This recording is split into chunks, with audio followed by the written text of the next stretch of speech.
पंडा समिति के 4 सदस्यों की गिरफ्तारी हो चुकी है। भगदड़ में 8 लोगों की मौत हुई थी। दीपनगर के मगड़ा शीतला माता मंदिर का ये पूरा मामला, और इसके बाद अब कार्रवाई देखिए एक एक कर बढ़ती हुई आगे, और इस मामले में अब 20 लोगों के खिलाफ केस दर्ज कर लिया गया है। कल थानाध्यक्ष को सस्पेंड कर दिया गया था, 4 पुलिसकर्मी पर गाज गिरी थी, और अब पंडा समिति के 4 सदस्यों की गिरफ्तारी के साथ साथ 20 लोगों पर मामला दर्ज किया गया है। और संवाददाता अभिषेक हमारे साथ इस वक्त इस खबर पर ज्यादा जानकारी के साथ जुड़ गया। अभिषेक, कार्रवाई के दायरे में अब पंडा समाज भी।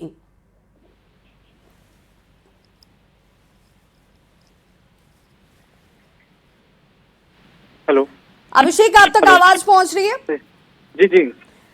अब कार्रवाई में पंडा समाज भी आ चुका है। ये 20 अन्य लोग जो हैं वो कौन है?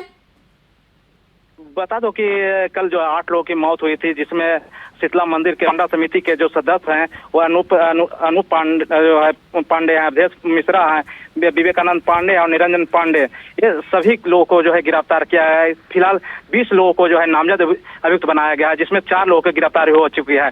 शेष 16 लोगों की गिरफ्तारी के लिए पुलिस टीम छापेमारी कर रही है। बता दें कि प्रथम दृष्टिया जो है जो पंडा समिति के सदस्य हैं वो उन्होंने घटना के जो है पहले भी पुलिस को सूचना नहीं दी थी कि इस तरह की भीड़ वहां बढ़ गई है, पुलिस को जो है यहाँ बल प्रतिनिधि किया जाए। जिसके बाद जो है पुलिस ने भी कार्रवाई करते हुए इस तरह का जो है 4 लोगों को गिरफ्तार किया है। उन्होंने पुलिस का कहना है कि पंडा समिति के जो सदस्य है वो पैसे की लालच में इस तरह का जो है घटना को जो है अंजाम देने में जो है आगे। अभिषेक, इसका मतलब ये है कि ये 20 लोगों में जिनमें 4 पंडा की गिरफ्तारी हो चुकी है, ये 16 भी पंडा समाज से ही आने वाले लोग हैं या कोई बाहरी हैं? जी, सभी पंडा समाज से ही आने वाले हैं और सभी मगड़ा गांव के ही रहने वाले हैं, क्योंकि सीसीटीवी कैमरा जो फुटेज में आए हैं और सभी मंदिर परिसर में ही मौजूद थे।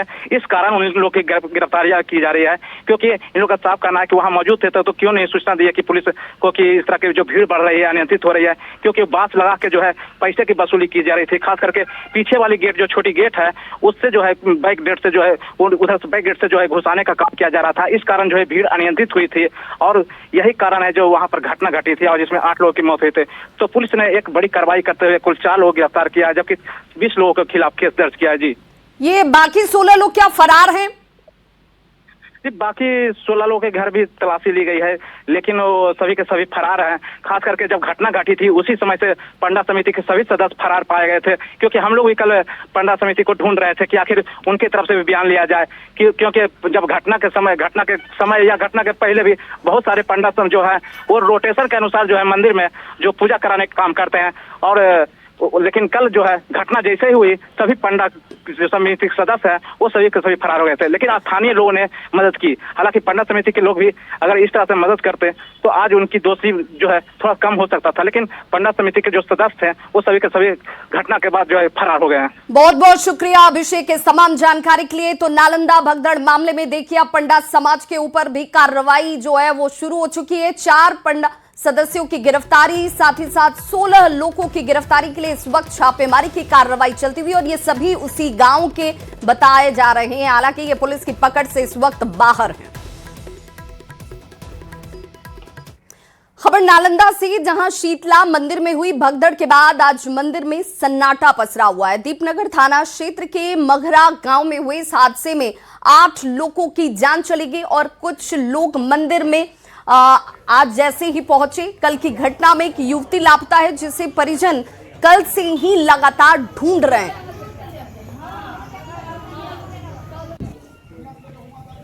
तो ये वो तस्वीर है जो लापता बताई जा रही है। युवती भगदड़ के बाद से ये लापता हो गई और इसे लेकर ढूंढने के लिए परिजन तस्वीरों के साथ खाक छानते हुए मंदिर प्रांगण से लेकर पूरे गांव में और पुलिस से मदद की गुहार लगा रहे हैं। हालांकि अब इसे लेकर पुलिस की तरफ से भी सक्रियता बढ़ी है, लेकिन अभी तक कोई जानकारी इस लापता युवती की नहीं आई।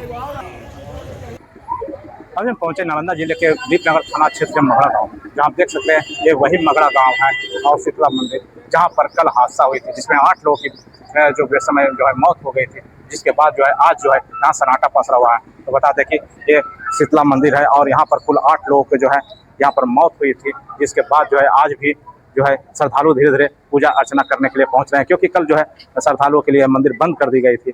और जो है यहाँ पर देख सकते हैं किस तरह से जो है श्रद्धालु धीरे धीरे यहाँ पहुंच रहे हैं और जो है पूजा अर्चना माता शीतला की जो है पूजा अर्चना कर रहे हैं। तो यहाँ पर जो बता दें कि आज जो है देख सकते हैं किस तरह से जो है मंदिर में सन्नाटा पसरा हुआ है। और हालांकि यहाँ पर प्रतिदिन जो है सैकड़ों लोगों की भीड़ रहती थी। खास करके मंगल का दिन जो है काफ़ी संख्या में भीड़ उमड़ती है। ऐसे भी जो ये मंदिर है जो काफ़ी ऐतिहासिक रहा है और यहाँ पौराणिक भी रहा है। यहाँ पर जो है मान्यता है कि यहाँ पर पूजा अर्चना करने से जो है कुष्ठ रोग जो है वो मुक्ति मिलती है। और यहाँ पर देख सकते हैं किस तरह से जो है यहाँ पर महिलाएं जो है आज भी जो है पूजा अर्चना कर रही है। तो कहा जाए तो यहाँ पर जो है घटना के बाद जो है आज जो है मंदिर में पूजा अर्चना करने के लिए जो है कई श्रद्धालु जो महिला हैं वो पहुँच रही है। हम लोग कल ये घटना ऐसा हुआ है, कभी तो नहीं हुआ था, पहली बार ऐसा घटना हम सुन रहे हैं। ऐसा कभी नहीं हुआ था, बहुत भारी घटना हुआ था। हम पूजा करने के लिए आए हैं। हाँ बाल कटाना है लता, इसीलिए आए। जानकारी हुआ कि इसी घटना है, तो रात में हम दूसरे जगह ठहरे हुए थे, सुबह आए हैं पूजा कर, पता चला कि नहीं। तो क्या लग रहा है आपका उम्र इतना हो गया, कभी सुने थे इस तरह की कभी घटना? नहीं, घटना हम सुने, इतनी जबरदस्त घटना है। क्या दिक्कत हुआ? मेरी बहन खो गई है, कल आए पूजा करने के लिए, फिर मिला नहीं। अभी तक नहीं तो कहीं परिवार में खोजे हैं? जी खोजे सर। तो किसके साथ आई थी यहाँ पूजा करने के लिए? अकेले मम्मी के साथ आए, जो है यहाँ पर खोजने के लिए पहुंच रहे हैं। नालंदा से न्यूज़ 18 के लिए अभिषेक कुमार।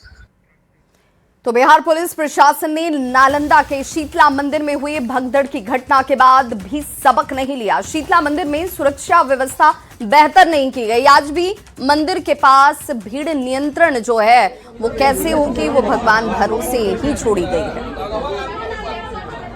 है अगमकुआं स्थित शीतला मंदिर में। और यहाँ देखिए शीतला मंदिर में जो श्रद्धालुओं की भीड़ जो है वो काफी देखने को मिल रही है। आए दिन इस तरह से भीड़ जो है वो देखने को मिलती है, लेकिन खास तौर पे चैत की बात करें तो चैत में ये भीड़ जो है वो और बढ़ जाती है, क्योंकि माता शीतला की जो पूजा है वो काफी अहम मानी जाती है। माता शीतला की कृपा जो है वो श्रद्धालुओं पर रहे, भक्तों पर रहे, इसलिए जो है उनके आशीर्वाद से सभी के जीवन में खुशहाली होती है। और इसी मनोकामना के लिए यहाँ पे जो भक्त हैं वो बड़ी संख्या में आते हैं। लेकिन यहाँ पे देखिए, अगर हम बात करें सुरक्षा को लेकर के, तो सुरक्षा के नाम पर जो है वो कुछ खास तस्वीर जो है वो यहाँ पे नहीं देखने को मिल रही है। यहाँ जो श्रद्धालु हैं वो खुद से आ रहे हैं और पूजा अर्चना कर रहे हैं। पूजा अर्चना करके यहाँ से जो है वो जा रहे हैं। और चूंकि कल ही जो है इसी तरह के जो शीतला मंदिर है नालंदा में, वहाँ पे एक बड़ा हादसा हुआ। भीड़ नियंत्रण को लेकर के कोई व्यवस्था बेहतर नहीं थी, जिस कारण से वहाँ पे भगदड़ की स्थिति हुई और फिर जो है 9 लोगों की जो है मौत हुई है। इस घटना के बाद भी कह सकते हैं कि पुलिस प्रशासन जो है वो सबक नहीं लिया है। यहाँ देखिए शीतला मंदिर जो है अगमकुआं का, यहाँ पे भक्तों की जो भीड़ है वो काफी है। भक्तों से भी हम बात करेंगे। नहीं, ऐसा कुछ तो मैनेजमेंट यहाँ पे है नहीं, क्या हुआ। कल जो घटना हुई है उसके बाद भी मंदिर में व्यवस्था होनी चाहिए। फिलहाल तो व्यवस्था बहुत अच्छा चल रहा है, अभी तो सब ठीक है। पुलिस की व्यवस्था वो तो पब्लिक को अपना देखना पड़ेगा ना, वो तो पुलिस कितना मदद करता चलेगा, अपने में यूनिटी बनाना पड़ेगा थोड़ा सा। घटना दुर्घटनाएं लगातार हो रही है, भीड़ अनियंत्रित होने के कारण भगदड़ की स्थिति होती है, लेकिन उनसे सबक लेने की जहाँ तक बात है तो बिहार पुलिस जो है वो सबक नहीं ले रही है। और तस्वीर इस तरह की है वो देखने को मिल रही है। अमित कुमार, न्यूज़ 18 पटना, अगमकुआं शीतला मंदिर। तो धार्मिक न्यास बोर्ड के अध्यक्ष हैं रणवीर नंदन। वो आज बिहार शरीफ पहुंचे हुए हैं, जहां उन्होंने बिहार शरीफ शीतला मंदिर का जायजा लिया। उन्होंने कहा कि शीतला मंदिर में पहली बार इस तरह की बड़ी घटना घटी है। मैं माता शीतला से क्षमा मांगता हूं। यहाँ पे ही पंडा लोग से संबंधित के मंदिर में पूजा है, तो इसलिए, लेकिन हमारा एक कानून है, उस कानून के अंतर्गत बिहार में जितने भी वर्ग मंदिर देवालय जहाँ पूजा हो रहा है वो पंजीकृत हो या नहीं भी हो, हमारी जिम्मेवारी बनती है उनको देखने की। तो उसी जिम्मेवारी के तहत मैं यहाँ पर आया। पंजीकृत न हो, भविष्य में क्या इसका चर्चा करेंगे। एक घटना हो गई तो घटना के बाद तो निर्णय तो आवश्यक है। और अब बात करते हैं पटना की बड़ी खबर की। तो राजधानी में अपराध का सनसनीखेज मामला जो है वो सामने आया और शास्त्री नगर थाना क्षेत्र के शिवपुरी इलाके में जीएम अपार्टमेंट के पास अपराधियों ने कारोबारी को गोली मार दी। घायल की पहचान दिलीप कुमार सिंह के तौर पर हुई है, जो कॉर्पोरेट सप्लाई का काम करते हैं। और जानकारी के मुताबिक 2 अपराधी अपार्टमेंट की पार्किंग में घुसे और उन पर फायरिंग कर यहां से फरार हो गए। घायल को निजी अस्पताल में भर्ती करवाया गया है। घटना के बाद इलाके में दहशत है और फिलहाल पुलिस अपनी जांच में जुटी है। और इस पूरी खबर पर जानकारी दे रहे हैं न्यूज 18 संवाददाता आनंद अमृतराज। शास्त्री नगर थाना को ये सूचना मिली कि शिवपुरी नाला के पास जो है वो गोली चली है।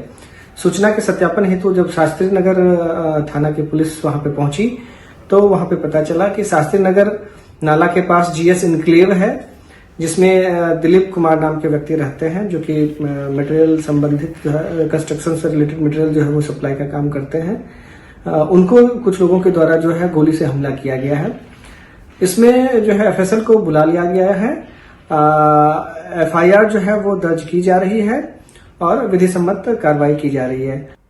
देखिए, इस वक्त मैं उस घटनास्थल पर मौजूद हूँ। जीएस इनक्लेव है और मैं आपको और तस्वीर दिखाने की कोशिश कर रहा हूँ। दीपक जरा बाहर का विजुअल दिखाएं। ये जीएस इनक्लेव है और ये एक मुख्य दरवाजा, एक मुख्य रोड जो अटल पथ की तरफ से अंदर की ओर आती है। अटल पथ की तरफ से जो अंदर की ओर आती है वो जैसे ही आप मेन अटल पथ से कटकर 2 नंबर रोड में आएंगे तो ये जीएस इनक्लेव पड़ता है। और जो जानकारी कल दिलीप ने जो अपने बयान में दिया है कि जैसे ही वो अपने अपार्टमेंट पे इंटर कर रहे थे, जो इस गेट की तरफ आपको जो दिखा रहे हैं, जब इंटर कर रहे थे तो पहले से जो अपराधी थे वो घात लगाए हुए थे और उन्होंने उसे नॉक दिया और उसके बाद पहली गोली चलाई जो शायद नहीं चला। और उसके बाद जब दिलीप ने धक्का देकर भागना शुरू किया और इसी गेट के अंदर जो इस वक्त मैं इंटर कर रहा हूँ इंटर किया और लिफ्ट की ओर भागे। पहले मैं उनके रिश्तेदार, दिलीप के जो कुछ रिश्तेदार हैं उनसे बात करता हूँ। कैसे हैं अभी दिलीप? ठीक है सर, ठीक है, हॉस्पिटल में है। और भी ठीक है उनकी तबीयत? जी अभी तो मतलब ठीक ही है। अच्छा। 3 गोली लगी थी, ये ऐसे भागते हुए चले 3 ताला तक और पहुंच के गोली मारा है सब। अच्छा, तो अभी सब ठीक है? अभी तो हॉस्पिटल में आईसीयू में से है, मतलब ठीक ही है। आप लोग की मुलाकात हुई? नहीं, मुलाकात नहीं हो पाई है, लेकिन वो आईसीयू में तो है, तो हम लोग को नहीं मिल पाए हम लोगों से। लेकिन बोल रहे हैं उनकी वाइफ और वो लोग बोल रहे हैं कि वो लोग ठीक, वो अभी तो बातचीत भी कर रहे हैं, ठीक है। और जांच का दौर चल रहा है तो इस वक्त पुलिस के अधिकारी भी कुछ बताना नहीं चाहते हैं और स्वाभाविक सी बात है।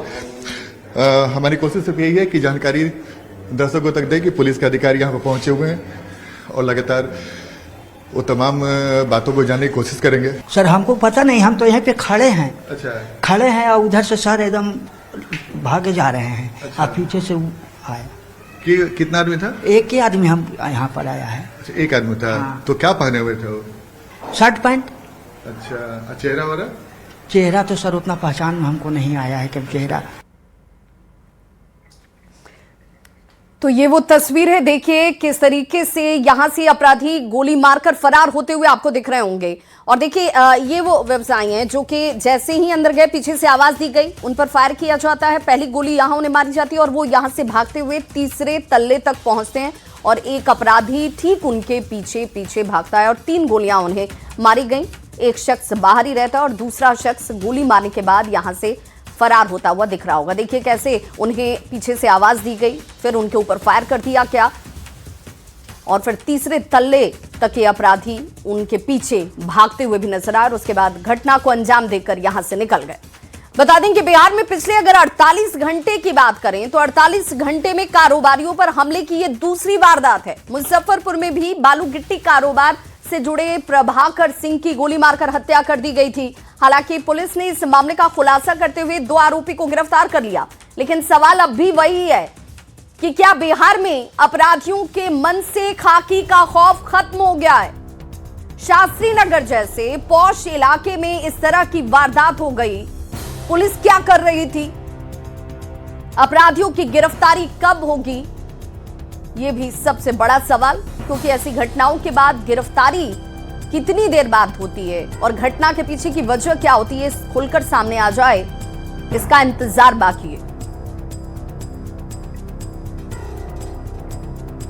अगली खबर वैशाली से, जहां बदमाशों ने युवक को गोली मारकर घायल कर दिया। घटना करताहा थाना क्षेत्र स्थित घटारो गांव की है और गोली चलने की आवाज सुनकर आसपास के स्थानीय लोग मौके पर पहुंच गए। लोगों की को देखने के बाद से बदमाश जो है वो मौके से फरार हो जाते हैं और इसके बाद ग्रामीणों ने तुरंत इस घटना की सूचना स्थानीय थाने तक पहुंचाई।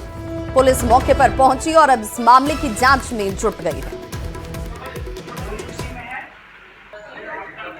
तो करताहा के घटारू गांव में देखिए घटना को अंजाम दिया गया। अपराधियों की तरफ से गोलीबारी की आवाज से लोगों के बीच दहशत साफ तौर पर नजर आई। गंभीर हालत में युवक को इलाज के लिए अस्पताल पहुंचाया गया, जहां इस वक्त इलाज जारी है।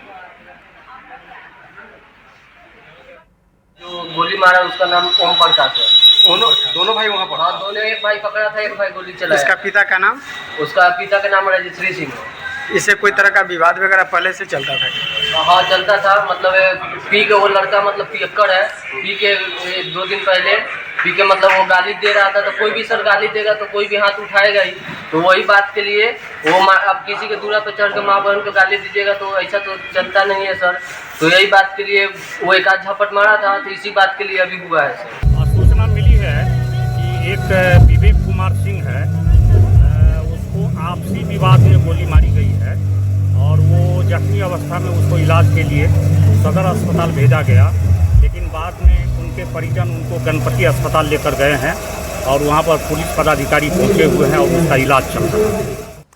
और सिवान से बड़ी खबर आ रही है, जहां महाराजगंज पुलिस टीम पर हमला करने में कुछ पुलिसकर्मी जो है वो बताए जा रहे हैं कि जख्मी हुए हैं और जमीन विवाद सुलझाने के लिए ये पुलिस टीम वहां पर पहुंची हुई थी। कुछ अज्ञात लोगों ने अचानक से हमला कर दिया और महाराजगंज पुलिस टीम पर यह हमला किया गया है, जिसमें 5 लोगों को हिरासत में पुलिस ने लिया और हमलावरों में 3 महिलाएं भी शामिल हैं। ये तस्वीर इस वक्त आपके टीवी स्क्रीन पर, जहां पर महाराजगंज के रामापाली गांव की ये घटना, जब पुलिस जमीन के विवाद को सुलझाने के लिए पहुंची थी तो पुलिस टीम पर ही ग्रामीणों की तरफ से हमला कर दिया गया। यही खातिर सब बवाल भइल बा, ये बंद हो जाएगी। और डिप्टी सीएम विजय सिन्हा की तरफ से एक बड़ी घोषणा की गई है। दूसरे राज्य से बालू और खनिज लाने वाले पर सख्ती के निर्देश दे दिए गए हैं। अब राज्यों से खनिज, अन्य राज्यों से अगर आप खनिज लेकर आते हैं तो वैसे वाहनों को ट्रांजिट पास लेना अनिवार्य होगा। नियम का पालन अगर नहीं करेंगे तो वैसे लोगों पर 25 गुना ज्यादा जुर्माना लगाया जाएगा। पत्थर के लिए 30 स्थान चयनित कर दिए गए हैं और जल्द ही पत्थर की खुदाई के लिए पूरी प्रक्रिया का ऐलान भी किया जाएगा।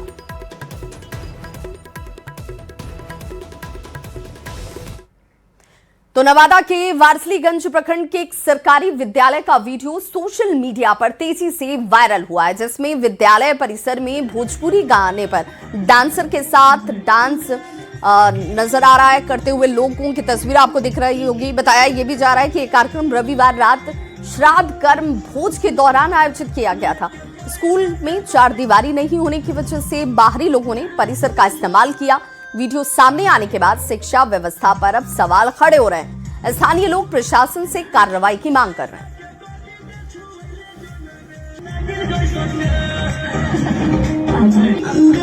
तो देखिए प्राथमिक विद्यालय वारसलीगंज नवादा की ये तस्वीर, जहां पर स्कूल प्रांगण में कैसे श्राद्ध कर्म के दौरान यहां पर ऑर्केस्ट्रा का मंच सजा दिया गया।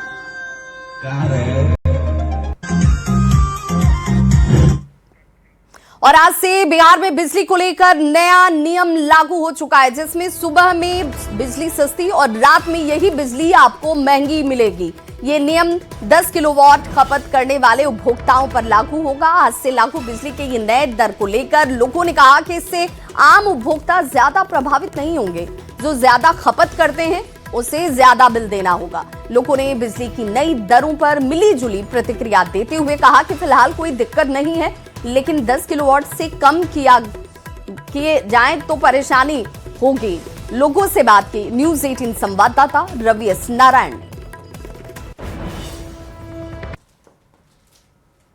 को लेकर के नया नियम जो है वो पूरे बिहार में लागू हो रहा है और अब समय के अनुसार जो है बिजली की दरें जो है वो लगेगी और जो तय हुआ है नया, उसके मुताबिक सुबह की जो बिजली है वो सस्ती हो सकती है, जबकि रात की बिजली जो है उसका रेट जो है वो महंगा पड़ सकता है। और ये तमाम जो नियम है 10 किलोवाट वाले जितने भी उपभोक्ता हैं उस पर लागू होगी। आखिर लोग जो है इसे कैसे देखते हैं? हमारे साथ कई लोग हैं। ये बताइए कि ये जो नया नियम लागू हो रहा है कि सुबह 11 से लेकर के 9 बजे से लेकर के शाम के 5 बजे तक थोड़ी सस्ती बिजली मिलेगी और शाम 5 बजे से लेकर के रात के 11 बजे तक थोड़ी महंगी हो जाएगी। ये तो बिजली डिपार्टमेंट अभी हम लोग काफ़ी अच्छे काम कर रहे हैं और काफ़ी बिजली डिपार्टमेंट में सुधार हुई है, काफ़ी इंफ्रास्ट्रक्चर बिजली डिपार्टमेंट का अच्छा हुआ है। और सुविधा की बात है तो भाई सुबह में सरकार ने कही है कि बिजली का थोड़ा रेट कम होगी, शाम में रेट की ज़्यादा होगी, तो ये प्रीमियम का बात हो रही है। हर जगह आजकल प्रीमियम का हो चला हुआ है, हर ट्रेन में, प्लेन में, होटल में। तो उसी तरह से बिजली डिपार्टमेंट में भी एक नया इम्प्लीमेंट किया है सरकार ने कि भाई ऐसा करके देखा जाए लोगों को क्या सस्ती हो रही है या महंगी हो रही है। बहुत सारे बिजली में ऐसा हुआ कि भाई पहले चक्री वाला meter, smart meter, prepaid meter, धीरे धीरे मीटर का सुधार हुई है और बिजली में भी काफ़ी सुधार हुई है, तो इसके चलते सरकार उसमें अपना नया इम्प्लीमेंट करना चाहिए।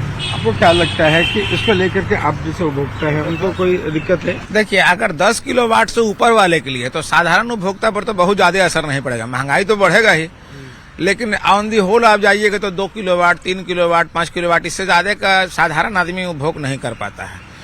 लेकिन दोनों में वेरिएशन की जहां तक बात है तो दिन में बिजली का खपत घरेलू कम होता है, घरेलू खपत जो होता है रात में ही होता है।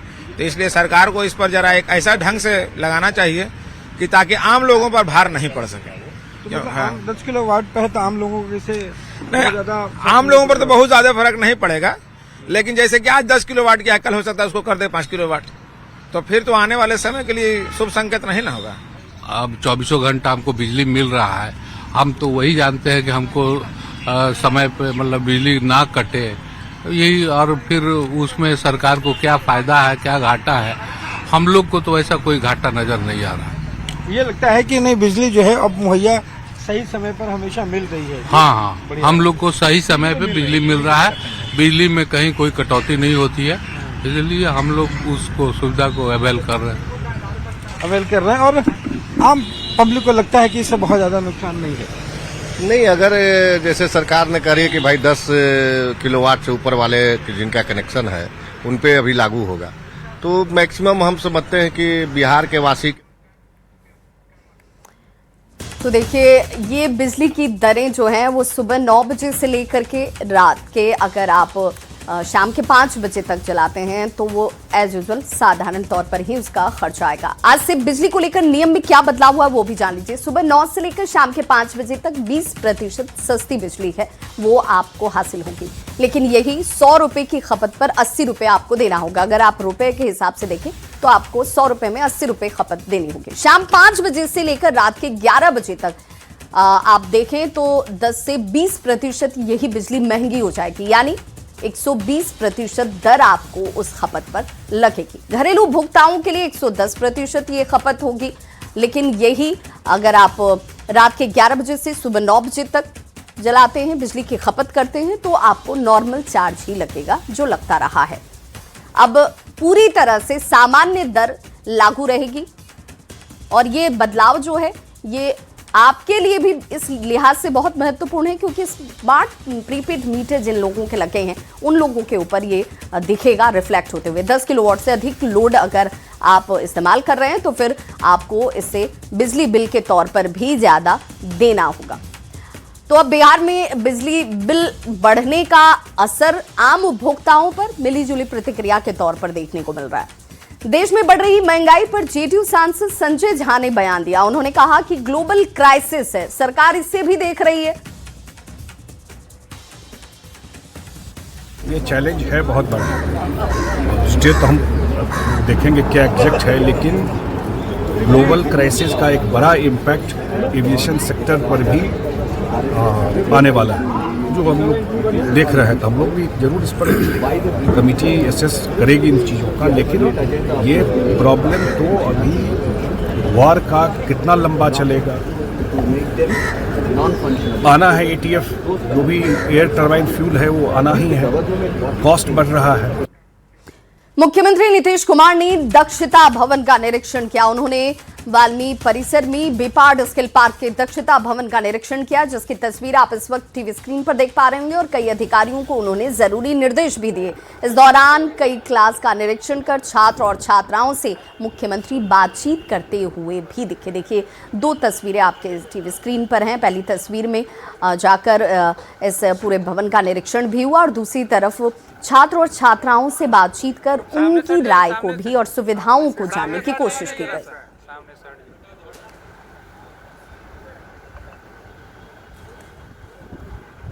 तो लगातार एक्शन मोड में बिहार के मुख्यमंत्री नीतीश कुमार आपको दिख रहे होंगे। दक्षता भवन का निरीक्षण इसी कड़ी में उनकी तरफ से किया गया।